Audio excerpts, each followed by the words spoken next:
So here's something I've noticed over and over with the people I work with and in my own life many years ago. Spiritual people, creative people, people who are here on the planet to make a difference. You are working away on your goals, whether it's a business, life, personal calling. You're working it, putting those hours in, dedicating themselves to what you're doing, devoting yourself, and yet you constantly feel like you're not doing enough. You feel like your goal is just so far away. Your dream is this distant thing on the horizon that you're never going to get to. That every piece of work that you do, every action you take towards your goal just feels like a drop in the ocean. As soon as you've done it, it's lost and it's dispersed. And what this means is I've seen that you often give up before you've seen real change.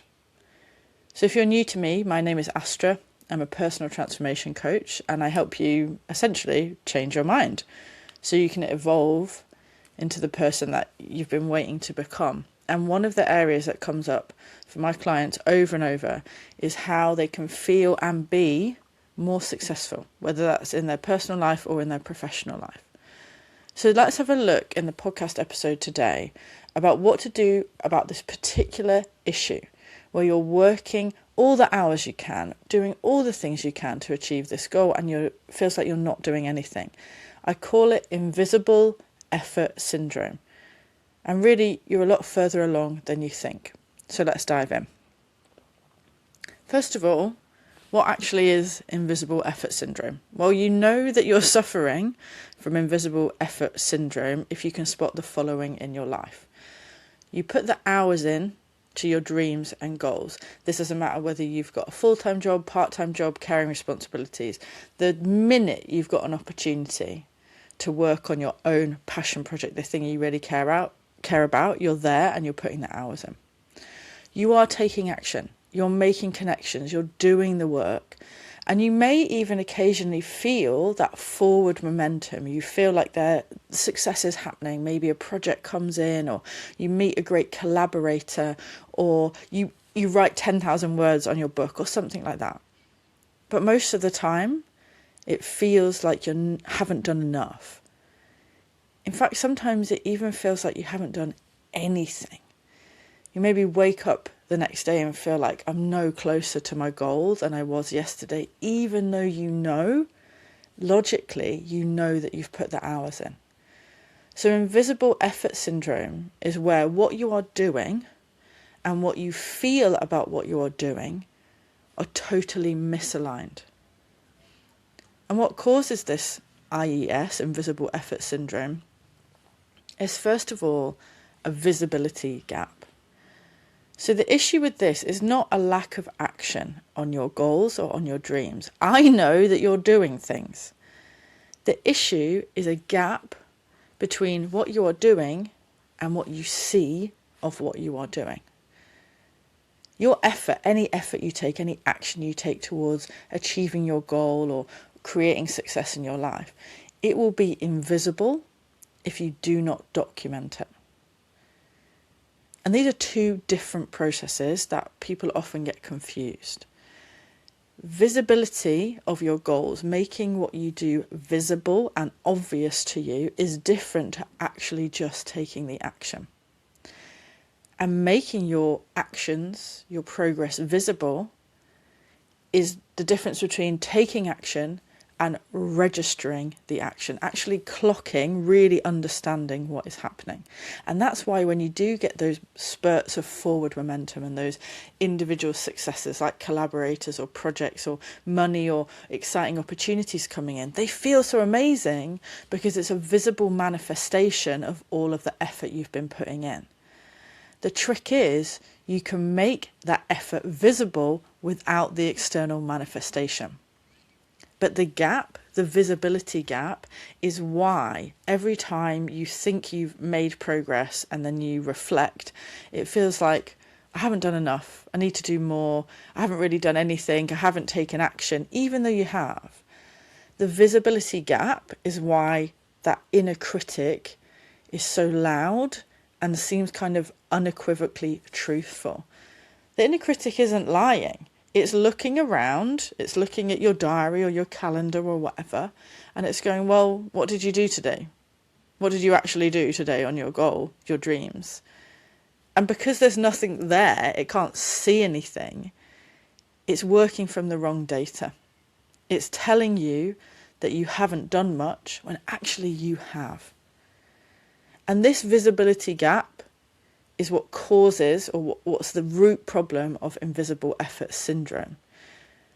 And so you've got this invisible effort, which then leads to your inner critic piping up and saying, well, you haven't done anything. And you start criticizing yourself. And when you criticize yourself, when you doubt what you're doing, that is not going to help you take more action.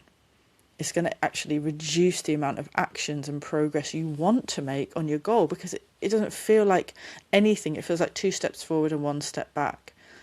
So you reduce what you're doing, you stop doing things, and that only confirms the self-criticism.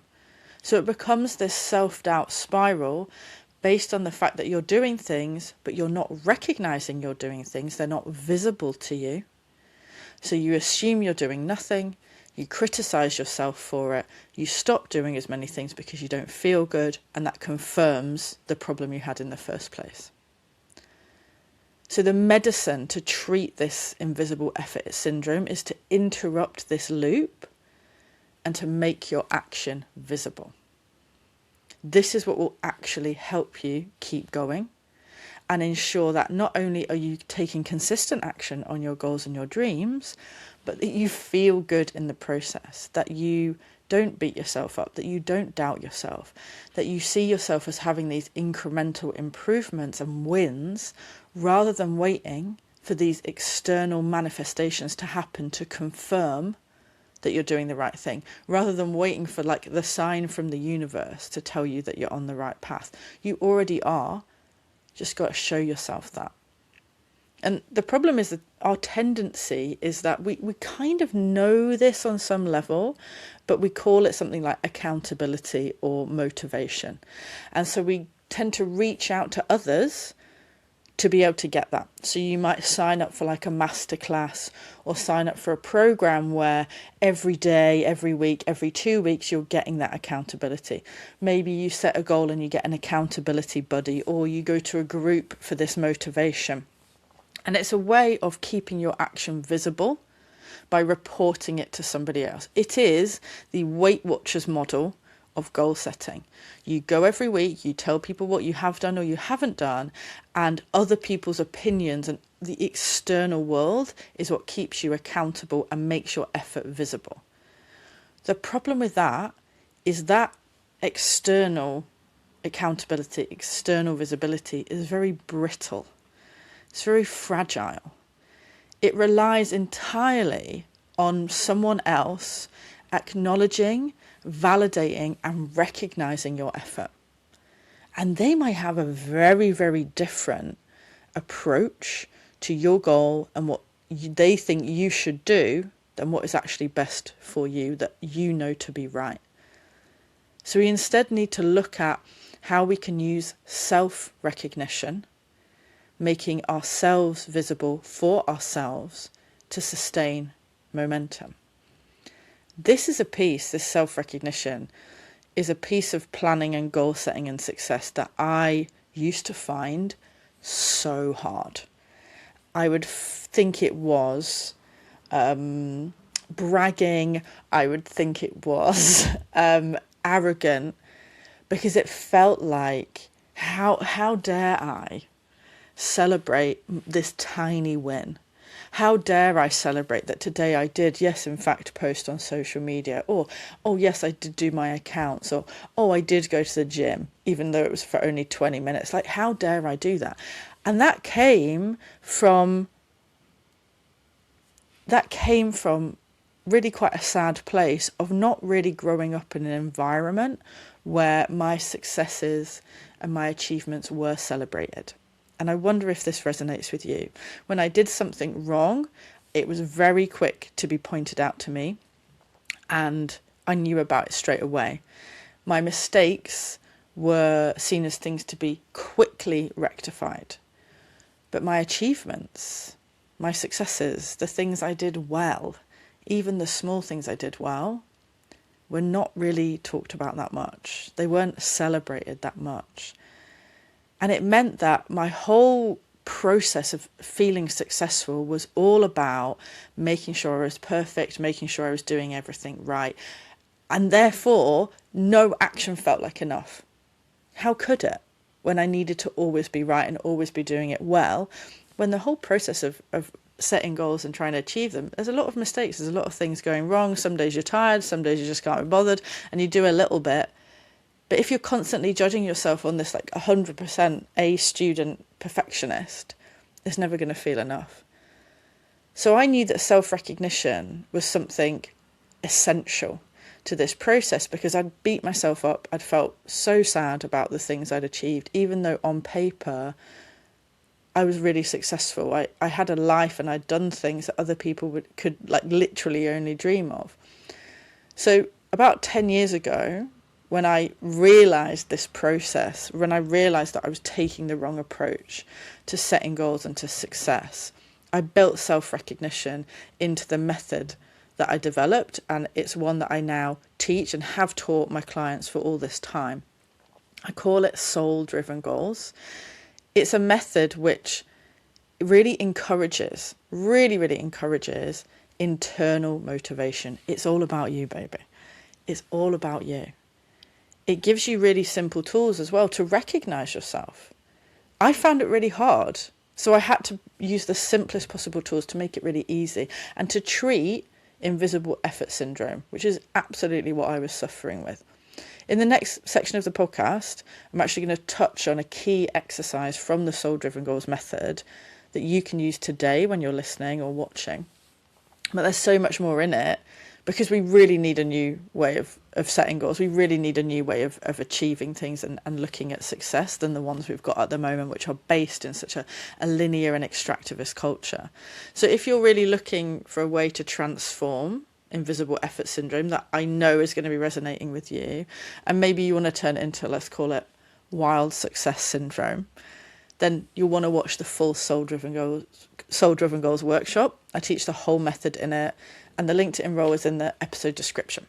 But let's look now at one of these exercises. So again, to reiterate, documenting the evidence of what you do is not vanity, it's not arrogance, it's not showing off. It's a specific strategy to help you be more successful and feel more successful. And it is the main difference between feeling successful and not feeling successful, even if objectively you're doing the same thing as somebody else. It's recognizing what you've already done. You've got to bring your actions and your feelings about those actions into alignment. And to do that, you're practicing, you're taking action on what your goal is, what your dream is, but then you're also documenting the evidence of that practice. This is a practical tool. It's not self-indulgent. It's not like I said, it's not showing off. It's not, oh my God, look at my amazing like Instagram selfies of me going to the gym. It's a practical tool to help you keep going. It is a way to show yourself clearly, unequivocally, what you have been doing, and therefore combat the idea that you're not doing enough, because you'll be able to see that you are. So there's loads of different ways to record your progress. Lots and lots of different ways to record your progress. I'm going to give you some examples now, but have a think about the one that's going to suit you the best. Everybody works differently. I think that there's a tendency to, let's say you want to feel more grateful every day or something like that, right? So you start a gratitude journal, but you actually hate writing by hand. So why would you do that? Like, don't do something that you don't want to do, because then you won't do it. So here are some different options, but there's absolutely, think about the way that works best for you, whether you're visual, verbal, kinesthetic, creative, analytical, whatever it is, think about the way that's going to work best for you. The one I use very frequently is I write in my journal. I've been keeping a daily journal since 2017, which is an extraordinary amount of time. You can write what you did and how you felt, just a couple of sentences. You could use social media as a diary tool to record what you've done. It doesn't have to be your own personal account. You could make a private account just for you, or just for you and maybe a select group of people, or just people you know are interested in the subject that you're focused on the goal that you're focused on. Use it how we used to use it, which is, hey, here's my day. Hey, here's what I did. And focus it on those wins, those activities every single day that you've done. You could also email yourself to do this. I know this sounds kind of crazy, but why not? Or WhatsApp yourself. I do that sometimes. WhatsApp myself with things I've remembered that I've done. And then later on you can go back through your email or your WhatsApp and see that. You could also go analog with it. Take photos of the actions that you do, and you could create a photo album of those things, whether that's on paper or just in your phone. So one of the ways I used this particular recording tool was, there was a time in my life when I was kind of struggling a bit to eat in a way that felt really nourishing. And I had a belief about myself that was, I didn't really know how to cook. I didn't really know how to look after myself. Anyone who knows me will laugh at this, because I love cooking and I'm actually really good at it. But I really struggled to kind of believe in that. So I set up a album on my phone, and it's just all photos of meals that I have prepared for myself. They're not particularly attractive. They're not particularly styled. It's not about fancy restaurants I'm going to. They were about meals that I had made for myself, to remind myself that I did actually have that skill. And it did not take long for me to keep that record to totally change my mind about cooking for myself. Really did not take that long. And that's what evidence does. It's staring you in the face. You cannot contradict it. You cannot use all those beliefs about yourself and all those stories and myths that keep you small and hold you back from your goal, from what feeling successful, feeling and transforming into the person that you're kind of waiting to become. When the evidence is there, you can't do anything about it. You've got to change, baby. It has to change. Another way, or a series of ways, that's about documenting the evidence but reminding yourself, is to think about in your life where you constantly look at things. This might be your phone screensaver, your laptop screensaver. It could be the back of the door in your bathroom, a corkboard by your keys, anything like that on your desk, and to put reminders and examples of what you've done in those places. Use them all over the place. This is not a reminder to do something. This is a reminder of what you've done. It's not a reminder to do something, it's a reminder of what you've done. It's a signal, and a visible signal of your achievement. You could also use, as I said, corkboards, post-its, things like that. If you're more a physical learner or a physical person, and you've got a goal, or you've got a practice in your goal, which is about this kind of consistent action. It's not necessarily different every time. Say that you're going to the gym every day. I think that's a good example. Or you're taking your vitamins every day. That's a good one.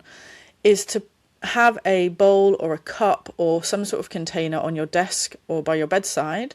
And every time you do the thing, it's add a penny to it. Or add some sort of add a pebble to it from one bowl to the other. Or you could use Lego. Every day that you do something, just build a little bit more on your Lego house. And you will have this visible manifestation of everything that you've done. Not only will it be there, clear and unequivocal to you, it will also be fun. Because if it's not fun, you're not going to do it. So this is the way to cure invisible effort syndrome, is to make the effort visible, to give yourself unequivocal evidence that you are in fact taking action on your goal. And the second part of it, to interrupt that loop, is to celebrate yourself without condition. Now, I know this can be really hard.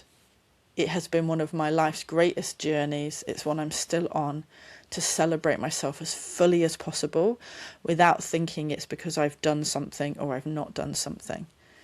Feeling good about yourself, what you've done, who you are today, who you're becoming, is key to succeeding. It's a rule I talk about a lot. One of my rules of wild success: you can't get to a good time without having a good time. You've got to feel good now. If you only ever celebrate yourself conditionally, I will feel good about myself, or I will give myself a present or a gift when I have achieved X. It means that you're kind of constantly on this treadmill to try and get somewhere. It feels like a carrot, right? It feels like you're running towards a carrot. But actually, it doesn't really give you that momentum, because once you've got that carrot, so what? We need to be celebrating ourselves without that conditionality, because it's a strategy. It's another strategy. One of the parts of reducing and the medicine for invisible effort syndrome is making your effort visible. The other is to celebrate yourself as a strategy. The more visible the documentation of your evidence, the easier it's going to be to remind yourself that you're having a good time, that you're having good feelings, that life is good, and therefore you're going to be able to maintain momentum. It's not arrogant, it's not showing off, it's two very specific strategies to keep going and to make sure that you don't give up just because you think you haven't done anything. So let's wrap this up with 3 key takeaways. And these are 3 small actions that you can take today, this week, this month, to help you with this process of medicating your invisible effort syndrome. So the first one is to start an evidence file. Doesn't have to be elaborate, doesn't have to be like a big fancy thing. You do not have to go out and buy anything. It could be a note on your phone, it could be in a notebook, it could be a post-it. And just begin that evidence file with what you've already done. Doesn't matter whether it was last week, last year, the last time you did something was, 7 years ago. Who cares? I don't care. And neither should you, because you've done it. So start that simple evidence file today. Begin with what you've already done, and it will give you a great foundation. The second task, the second takeaway, is identify the inner critic, what their favourite story is about your progress. What is the favourite story that they love to tell? Is it you haven't done enough? You're not doing it right? You'll never be able to achieve this? Or is it something like mine is, you're going too slowly? It needs to happen faster. So identify what that story is, and then using your evidence file or using parts of your evidence file, write down, identify 3 pieces of concrete, manifest evidence that directly contradict it.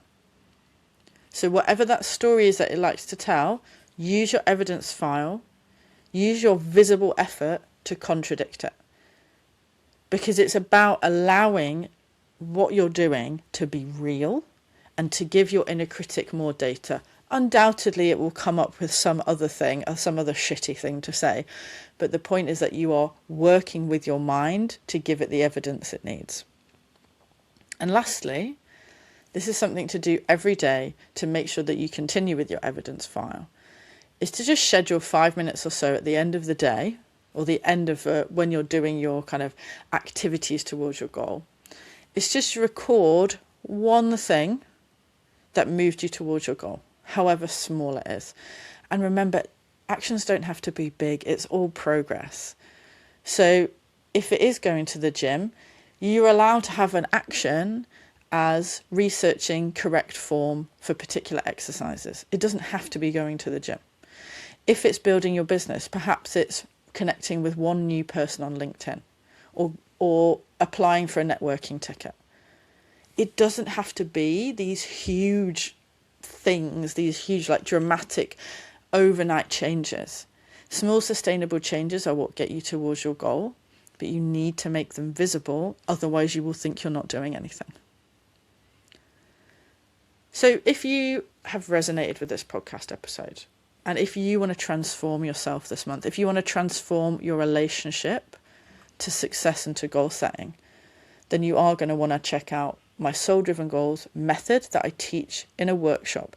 As I said, I've been using this method for nearly 10 years. It took me from feeling very numb but successful on paper to actually enjoying, recognizing myself, celebrating my life as I achieved really quite unique and interesting dreams that I never really realized I could achieve because I was so focused on everything I was doing wrong.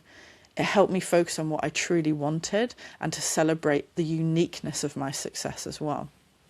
This workshop is 2 hours long. It's available on my website on demand. I've put the link in the episode description, or you can also just search online for Higher Love Soul-Driven Goals, and it will be one of the first results. If you know that this is a process that you're on as well, but you're not maybe yet ready to invest in the workshop, although it's only 2 hours, you know what I mean? And it's going to change, it will change your life. But if you're not quite ready for any reason, I want you to use a diagnostic tool instead. That's free, available again on my website. But this is a really cool diagnostic tool because it specifically focuses and helps you understand what is stopping you. It's actually called What's Really Stopping You. And when you answer the questions for this quiz, it's going to spit out a personalised result of the one thing that you need to focus on to start feeling successful. After you've done the quiz, I'm going to then send you a short series of emails that are using some of the key philosophies from the Soul Driven Goals method, so you can actually put that thing into practice. So the URL for that is go.higherlove.co/goal quiz. I've also put it in the episode description. But I highly recommend you do that so you can actually start working on this today if you're at the beginner stages. If you're already ready, and I truly hope you are, then enroll today for the on-demand Soul Driven Goals workshop. But if not, the quiz is going to be right for you. go.higherlove.co/goal quiz, and the link is in the episode description. Thank you so much for listening, and I'll speak to you next time.